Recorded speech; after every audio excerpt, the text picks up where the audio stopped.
Hei, tervetuloa esittelyyn.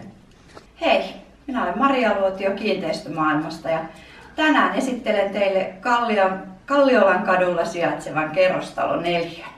Tässä on 84 neliötä ja 3 makuuhuonetta, erittäin avaravaloisa olohuone, vasta valmistunut puustellin keittiö ja tää on oikein kiva tämmönen avaravaloisa koti. Jos on lapsiperhe tai lemmikkejä, niin tämä on erittäin mukava alue. Eli Sapokassahan on tuo vesipuisto ja Katarinan ulkoilualue ovat tässä ihan kivenheiton päässä.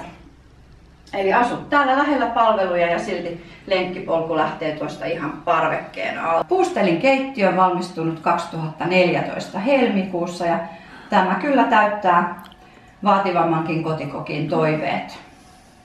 Tässä kodissa on 3 makuuhuonetta, eli tilaa löytyy joko suuremmallekin perheelle tai sitten tarvittaessa voi käyttää työtilana osaa.